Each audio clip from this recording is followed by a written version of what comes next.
কোটা বিরোধী আন্দোলনের নামে ঘোলা পানিতে মাছ শিকার করতে চায় একটা পক্ষ। সরকারি চাকরিতে ভিন্ন ভিন্ন কোটা ব্যবস্থা চালু থাকলেও চলমান আন্দোলনে প্রধান আলোচ্য বিষয় হয়ে উঠছে মুক্তিযোদ্ধা কোটা। আর বিষয়টা যখন মুক্তিযুদ্ধ, তখন আপনাতেই চলে আসে স্বাধীনতা বিরোধীদের অপরাজনীতি। আর সে রাজনীতিতে কাউকে ফায়দা নিতে দেওয়া হবে না বলে ঘোষণা দিয়েছে বাংলাদেশ ছাত্রলীগ। 2018 সালে যখন কোটা বিরোধী আন্দোলনের জের ধরে কোটা প্রথা বন্ধের পরিপত্র জারি করে জনপ্রশাসন মন্ত্রণালয়, এরপর 2021 সালে কোটা বাতিল করে সরকারের পরিপত্রের বৈধতা চ্যালেঞ্জ করে রিট করেন বীর মুক্তিযোদ্ধাদের সন্তানরা। তারপর থেকে কোটা পদ্ধতি বাতিল কিংবা প্রতিষ্ঠার দায়িত্ব এসে পড়ে আদালতের ওপর।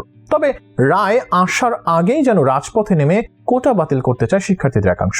আর সেখানেই কোটা বিরোধী আন্দোলনের নামে বিএনপি জামায়াত ঘোলা পানিতে মাছ শিকার করতে পায়তারা করছে বলে দাবি ছাত্রলীগের।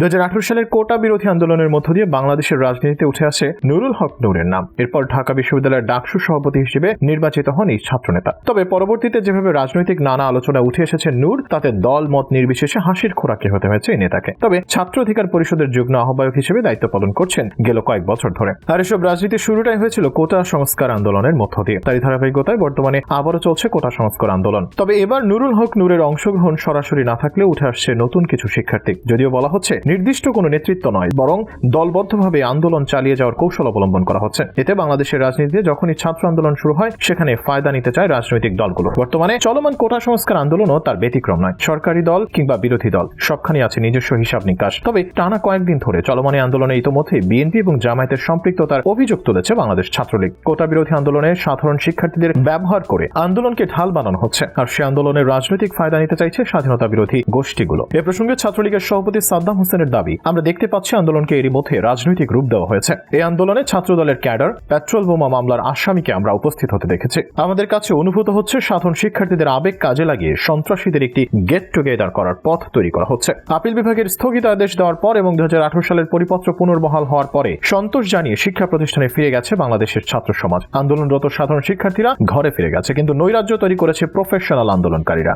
ব্লকেট খেলা খেলছে, যাদের সাধারণ মানুষ দুর্বিষহ যন্ত্রণার মধ্যে পড়েছে। সাদ্দামের দাবি, একটি বিষয় যেখানে সব পক্ষই আন্তরিক, সাধারণ শিক্ষার্থীদের দাবির একটি ধাপ এর মধ্যে পূরণ করা হয়েছে। সে আন্দোলনকে কেন টেনে টেনে দীর্ঘায়িত করা হচ্ছে? বৈষম্য বিরোধী ছাত্র আন্দোলনের নামে তথাকথিত একটি প্ল্যাটফর্ম গড়ে তুলেছে। প্রথমে বলছে, যদি 2018 সালের পরিপত্র পুনর্বহাল করা হয়, তাহলে আন্দোলন থেকে তারা ইস্তফা দেবে। আন্দোলনের একটি যৌক্তিক সমাপ্তি তারা টানবে। 2018 সালের পরিপত্র পুনর্বহাল করার পরও অনর্থকভাবে তারা তাদের আন্দোলনকে টেনে নিয়ে যাচ্ছে। এছাড়া চলমান কোটা আন্দোলন নিয়ে ছাত্রলীগ কাউকে ঘোলা পানিতে মাছ শিকার করতে দেবে না বলে হুঁশিয়ারি দিয়েছেন সংগঠনের কেন্দ্রীয় সাধারণ সম্পাদক শেখ ওয়ালি আসিফ ইনান। সরকারি চাকরিতে কোটা ইস্যু নিয়ে শিক্ষার্থীদের প্রস্তাবনা সংগ্রহ, বিভিন্ন তথ্য উপাত্ত সংবলিত লিফলেট বিতরণ, উন্মুক্ত আলাপন, যৌক্তিক উপায় নেওয়া এবং জনদুর্ভোগ সৃষ্টি হয় এমন কর্মসূচি পরিহার করার জন্য পলিসি, অ্যাডভোকেসি ও ডোর টু ডোর ক্যাম্পেইনের উপর আলোকপাতের উদ্দেশ্যে আয়োজিত সংবাদ সম্মেলনে কথা বলেন ইনান। ইনানের দাবি, কোটা ইস্যুর যৌক্তিক এবং বাস্তবসম্মত সমাধানের লক্ষ্যে ঘোলা পানিতে কেউ যেন মাছ শিকার করতে না পারে, সেজন্য সচেষ্ট রয়েছে। বিভিন্ন সঠিক তথ্য উপাত্ত লিফলেট আকারে শিক্ষার্থীদের সামনে তুলে ধরব, কারণ তারা যেন ভুল পথে পা না বাড়ান, কোন ষড়যন্ত্রে নিজেদের ভবিষ্যৎ জীবন বিনষ্ট না করেন। যারা শিক্ষার্থীদের ঘাড়ে ভর করে ষড়যন্ত্র করে এদেশের অগ্রযাত্রা বিঘ্নিত করার চেষ্টা করে, সেই ধরনের লোকদের এই আন্দোলনের সম্পৃক্ততা আমাদের উদ্বিগ্ন করে। কোটা সংস্কার আন্দোলনের নামে কেউ দেশের শান্ত পরিবেশ